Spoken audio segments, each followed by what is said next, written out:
SIR के बाद जिले में मतदान केंद्र तो बढ़े हैं, लेकिन मतदान बूथों की संख्या कम हुई है। प्रस्तावित मतदान केंद्र और मतदान बूथों पर दावे आपत्तियों के संबंध में जिलाधिकारी की अध्यक्षता में एक बैठक का आयोजन किया गया।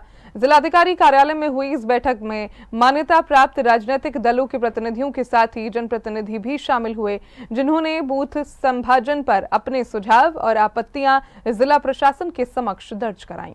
बूथ संभाजन की सूची को अंतिम रूप देने के लिए राजनीतिक दलों के प्रतिनिधियों और जनप्रतिनिधियों के साथ जिलाधिकारी की अध्यक्षता में एक बैठक का आयोजन किया गया। इस बैठक में उन्होंने एसआईआर के बाद चुनाव आयोग के मानकों के हिसाब से बूथ संभाजन की सूची जनप्रतिनिधियों और राजनीतिक दलों के प्रतिनिधियों के समक्ष रखी। संभाजन पर पूर्व में आई आपत्तियों की निस्तारण रिपोर्ट से भी राजनीतिक दलों को अवगत कराया। इस बैठक में सांसद राजकुमार चाहर और विधायकों ने एक मत से मतदाताओं की सहूलियत का ध्यान रखने के सुझाव दिए। सांसद चाहर ने कहा कि प्रशासन खुद वे गांव चिन्हित करें जहां 2 किलोमीटर दूर से मतदाता वोट डालने आते हैं।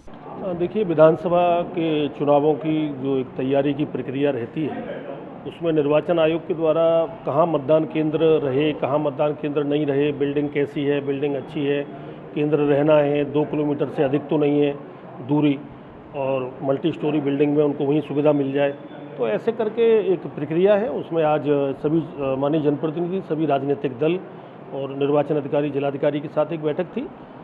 सभी लोगों ने अपने सुझाव दिए, जनहित के जो भी सुझाव हो सकते हैं, और मुझे लगता है कि जनहित के सुझावों पर और नियमानुसार निश्चित रूप से उस पर कार्रवाइयाँ होंगी।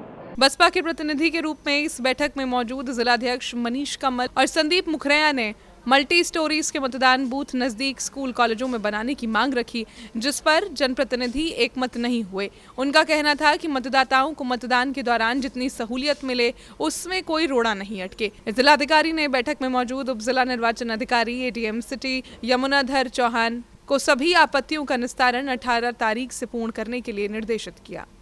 भारत निर्वाचन आयोग द्वारा जो जारी दिशा निर्देश हैं, उसके क्रम में 18 तारीख तक बूथ संभाजन की प्रक्रिया को फाइनल किया जाना है। उसके क्रम में पहले एक बैठक हम लोगों ने 4 तारीख में सभी राजनीतिक दलों के साथ की थी, और आज हम लोगों ने फिर से एक बैठक जो है वो सभी राजनीतिक दल के पदाधिकारियों के साथ और माननीय जनप्रतिनिधिगणों के साथ की है। इसमें मुख्यतः क्योंकि 1200 वोटर एक बूथ में हो सकते हैं, तो उसी के अनुसार बूथों का संभाजन हो रहा है।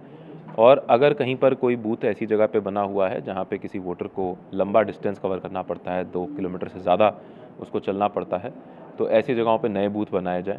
या फिर अगर कहीं पर कोई जर्जर भवन है या कोई बिल्डिंग जो है वो ख़त्म हो चुकी है, उसमें अगर कोई बूथ पहले चल रहा था उसको शिफ्ट करना, कोई किसी सरकारी बिल्डिंग में यथासंभव बूथ चलें, उसके संबंध में भी दिशा निर्देश हैं। और जितने भी हमारे हाई राइज बिल्डिंग्स हैं, यानी कि जो मल्टी स्टोरी अपार्टमेंट्स हैं, वहाँ पर मल्टी स्टोरी अपार्टमेंट के अंदर ही किसी कम्युनिटी हॉल या किसी सार्वजनिक भवन में एक बूथ बनाया जाए, ताकि वोटर्स को अधिक से अधिक सुविधा मिल सके और उनको कम से कम डिस्टेंस ट्रैवल करके मतदान वाले दिन अपना मताधिकार प्रयोग करने का मौका मिले। इसी संबंध में जितने भी हम लोगों को सुझाव प्राप्त हुए थे, उन पे हम लोगों ने फील्ड में जांच करवाई, और जांच कराकर उनमें से कुछ प्रस्ताव स्वीकृत भी हुए, कुछ को उसमें रिजेक्ट किया गया है। आज की बैठक में फिर से कुछ लोगों के कुछ मैटर्स आए हैं, उनको हम लोग आज ही चेक करवा लेंगे, और उसके आधार पर 18 तारीख को फाइनल बूथों का प्रकाशन किया जाएगा।